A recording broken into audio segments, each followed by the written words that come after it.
Hello students, कैसे हैं आप सब।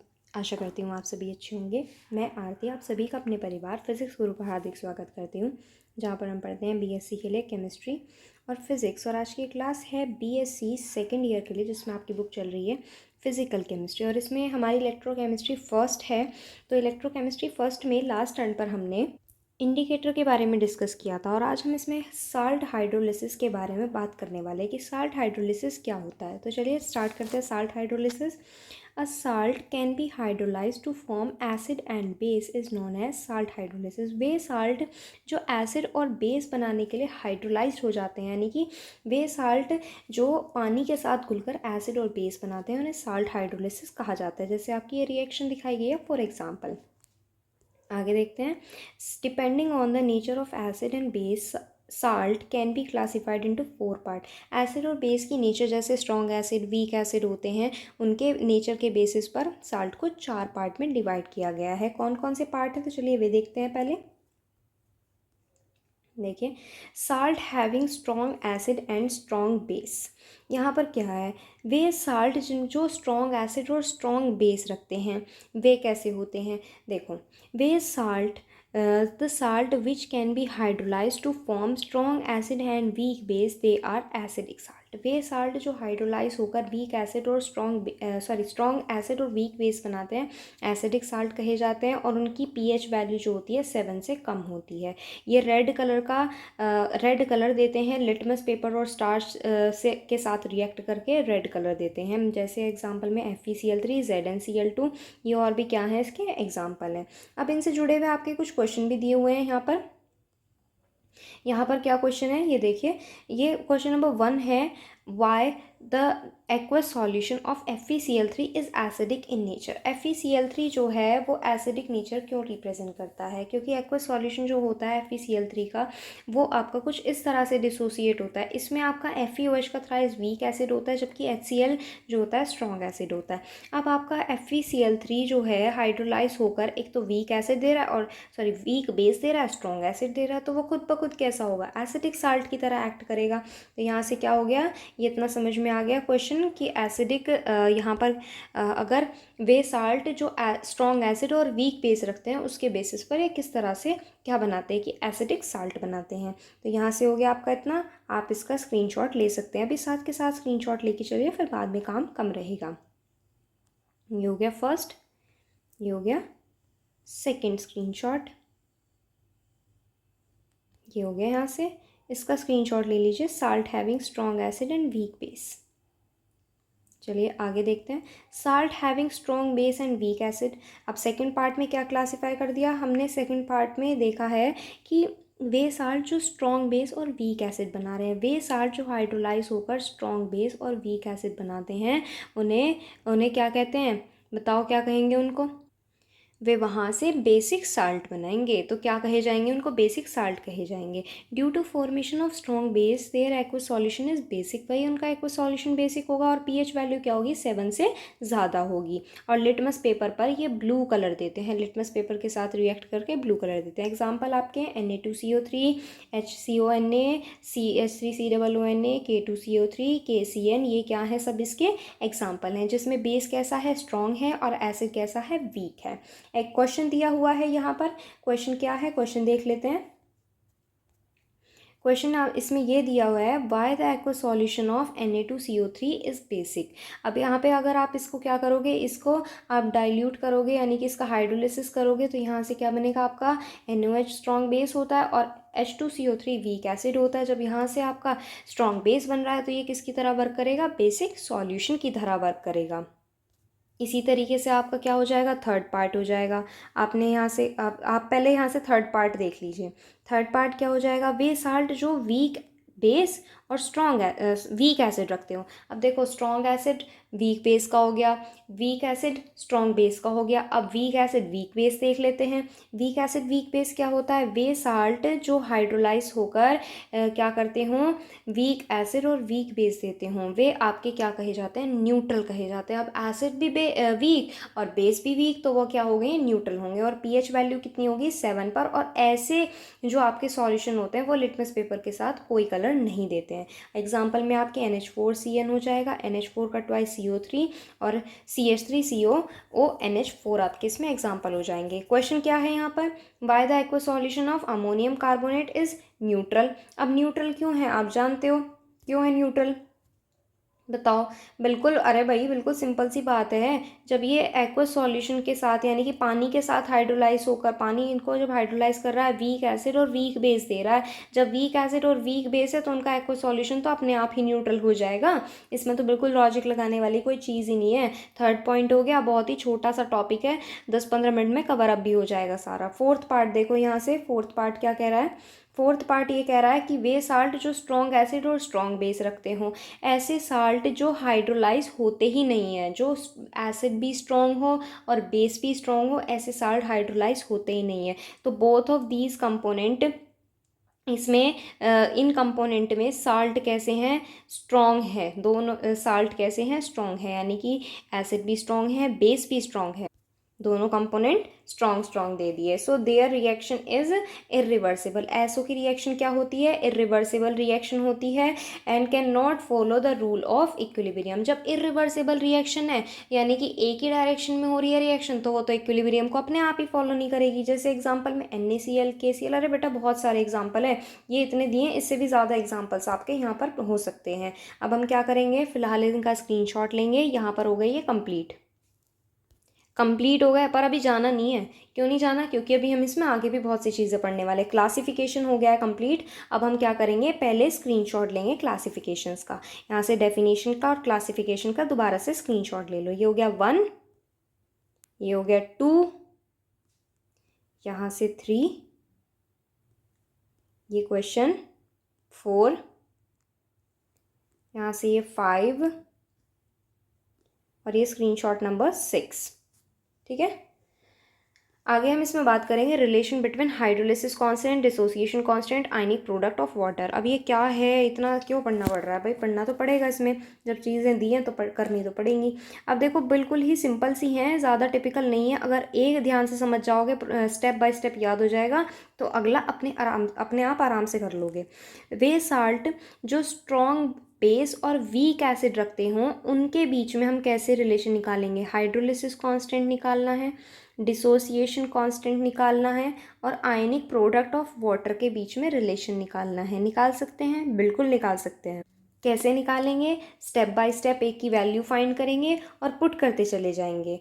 ठीक है, let a binary salt AB has strong basic component and weak acidic component. ये दिया ना, स्ट्रॉन्ग बेस और weak acid, and it will hydrolyze as follows. और ये कुछ इस तरह से हाइड्रोलाइज हो जाएगा। वीक एसिड HA जो है बेटा, H क्या है, एसिडिक होता है, A हमने एसिड को A को रिप्रेजेंट किया है, और B बेस को रिप्रेजेंट किया है, OH क्या होता है, बेसिक होता है। ठीक है, समझ में आगे हमने किस चीज़ से क्या रिप्रेजेंट किया है।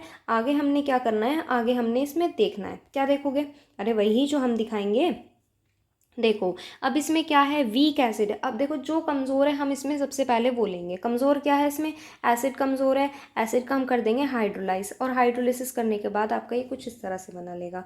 और फिर आपने इसमें एक्टिव मास का लॉ अप्लाई करना है।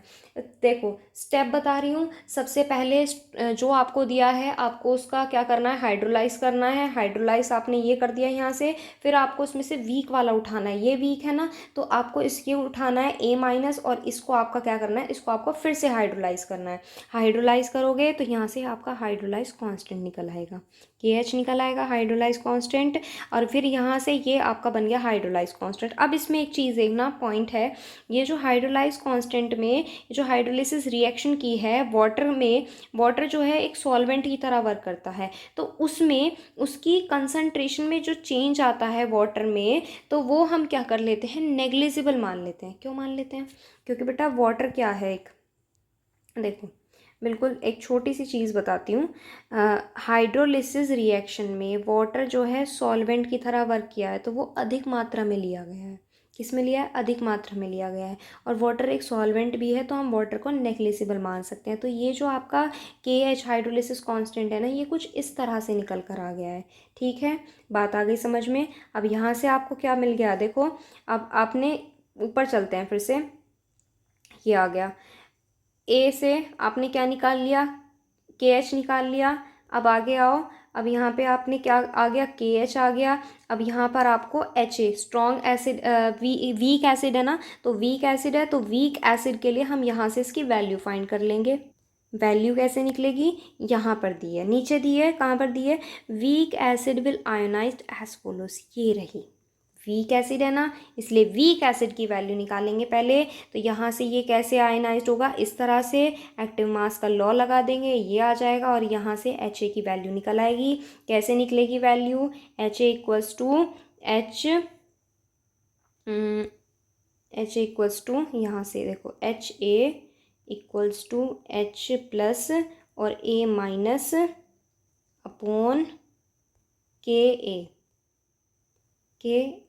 ये निकल गई यहाँ से HA की वैल्यू। अब ये जो HA की वैल्यू निकली है ना, आपको यहाँ पर पुट करनी है।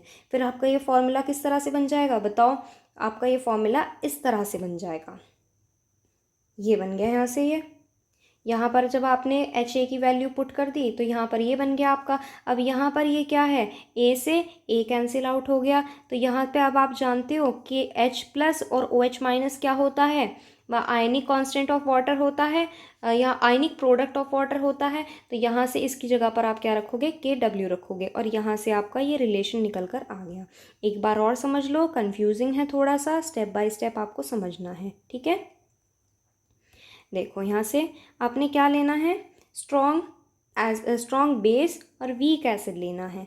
दोनों को आपने क्या करना है, आपने पहले क्या लिया है, बाइनरी कंपाउंड लिया है, उसको आपने आयोनाइज कर दिया, हाइड्रोलिसिस कर दिया। हाइड्रोलिसिस करके ये वीक एसिड और स्ट्रॉन्ग बेस में कन्वर्ट हो गया। अब जो वीक है हमने उसको उठाना है, वीक है हमने उसको स्ट्रॉन्ग करना है। तो यहाँ से आप क्या करोगे, इसका हाइड्रोलिसिस करोगे, यहाँ से आपके क्या करना है, फिर आपको यहाँ से आपका HA और OH माइनस बन जाएगा। फिर आपको उसमें एक्टिव मास का लॉ लगाना है, जिससे आपका हाइड्रोलिसिस कांस्टेंट यानी कि KH की वैल्यू निकल कर आ जाएगी।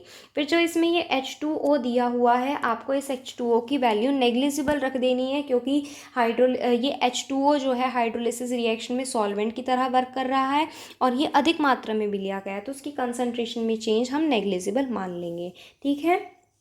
आगे आपने क्या करना है, आगे आपने जब आपका यहाँ से KH निकल गया, तो आपको KH के बाद आपको यहाँ से HA उठाना है। HA जो है वीक एसिड है, उसको आपने आयोनाइज कर देना है। ये जो आपका HA निकल कर आया है ना यहाँ से, इसको आयोनाइज करना है। आयोनाइज कैसे करोगे, बहुत आसान है आयोनाइज करना, आयंस में ब्रेक कर दो। आयंस में ब्रेक करने के बाद आपको क्या करना है बताओ, आयंस में ब्रेक करने के बाद आपको एक्टिव मास का लॉ अप्लाई करना है, जैसे हमने जस्ट ऊपर किया था जब हमने वीक एसिड उठाया था, उससे KH की वैल्यू निकालने के लिए एक्टिव मास का लॉ लगाया था। इसी में भी ऐसे ही लगाएंगे, HA की वैल्यू निकालेंगे और यहाँ पर पुट कर देंगे। बिल्कुल ऐसे ही किया है, HA की वैल्यू निकाली और हमने पुट कर दी। और ये आप जानते हैं, क्या जानते हैं आप, कि ये आप ये जानते हैं कि H प्लस OH माइनस जो होता है KW के इक्वल होता है, और यहाँ से KH इक्वल्स टू आ जाएगा KW अपॉन KA आ जाएगा। ये हो गया फर्स्ट रूल। अब आप यहाँ से क्या कर सकते हैं, फर्स्ट रिलेशन का स्क्रीनशॉट ले सकते हैं। ये हो गया यहाँ से स्क्रीनशॉट नंबर 1, ये 2, ये 3। नेक्स्ट रिलेशन दिया है salt having strong acid and weak base. बिल्कुल यही प्रोसेस स्टेप अपनाना है, बस इसमें आपको इस बार क्या उठाना है, वीक बेस उठा देना है। आपको यहाँ पर कंपोनेंट लेना है, यानी कि AB आपको यहाँ से उठाना है और उसको आपका हाइड्रोलिसिस कर देना है। HA स्ट्रॉन्ग बनेगा और BOH वीक बनेगा। फिर आपको यहाँ से B पॉजिटिव उठाना है, जो कि आपका यहाँ से कैसा है, वीक बेस है, इसको उठाओगे, यहाँ से आपका BOH और H प्लस बनेगा और ये प्रोडक्ट आपका अपॉन में चला जाएगा। एक्टिव मास का लॉ लगाओगे, H2O क्या कर दोगे, यहाँ से नेग्लिजिबल मान लोगे। फिर उसके बाद आपको क्या करना है, BOH की वैल्यू रखनी है। BOH की वैल्यू कैसे रखोगे, ये जो आपका ये बना है ना यहाँ से BOH, जो आपका कैसा है, वीक बेस है, इसको आपने आयोनाइज कर देना है। आयोनाइज करके एक्टिव मास का लॉ लगा के BOH की वैल्यू निकालोगे। कैसे निकालोगे, ये दिखाइए, ये री बेटा, BOH की वैल्यू है, आयोनाइज करोगे, यहाँ से KB के इक्वल आएगा, KB के इक्वल आएगा, तो यहाँ से आप क्या करोगे, यहाँ से एक्टिव मास का लॉ लगाओगे, एक्टिव मास का लॉ लगा के KB के इक्वल आ गया, BOH की वैल्यू आ गई, वैल्यू पुट करोगे। HOH आप जानते हो, HOH क्या होता है, KW के इक्वल होता है, वैल्यू पुट करो, आ गया आंसर। बिल्कुल सिंपल, बेटा स्क्रीनशॉट थोड़ा ब्लर है, आशा करती हूँ थोड़ा आपको ठीक दिख रहा होगा। मैं थोड़ा जूम इन कर लेती हूँ, आप अब यहाँ से स्क्रीनशॉट ले लो, स्क्रीनशॉट लो, ये रहा। यहाँ से नोट कर लेना बेटा, थोड़ा सा ब्लर है, थोड़ा मैनेज करना। आप देख कर लिख सकते हो, पिछले वाला बिल्कुल जस्ट पिछले वाला रिपीटेड है।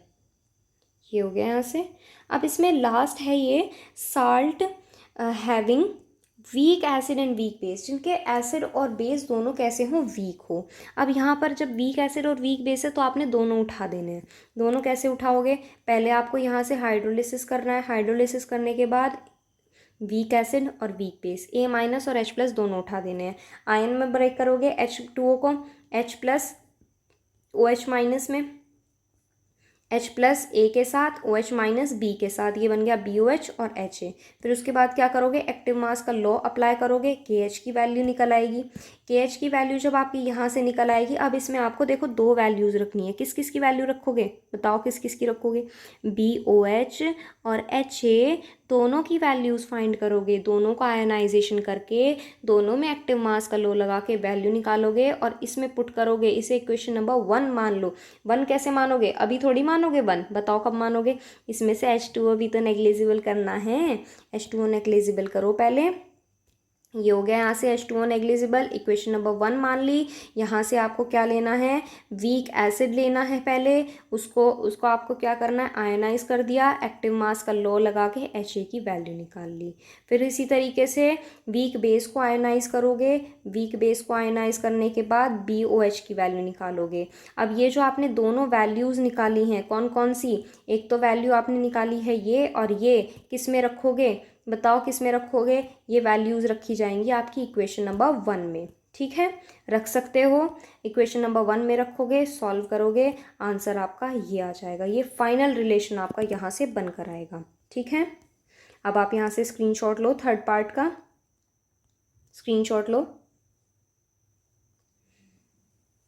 ये हो गया यहाँ से।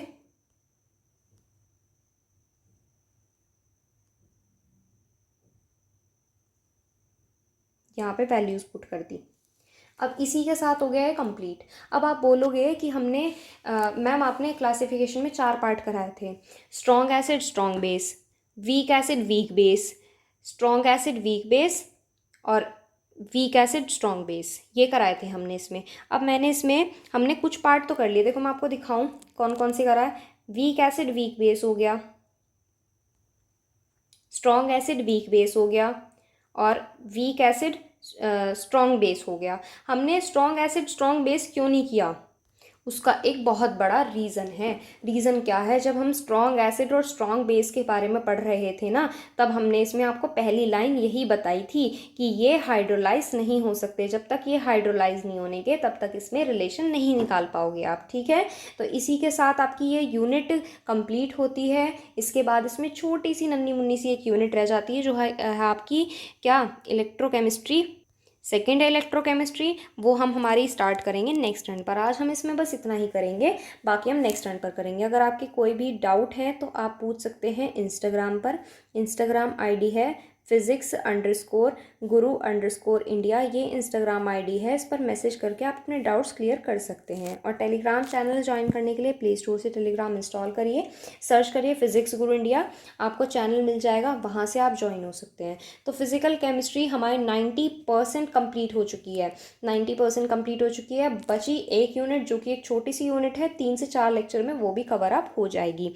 वो करेंगे हम हमारे नेक्स्ट टर्न पर स्टार्ट। आज के लिए बस इतना ही। Thank you so much.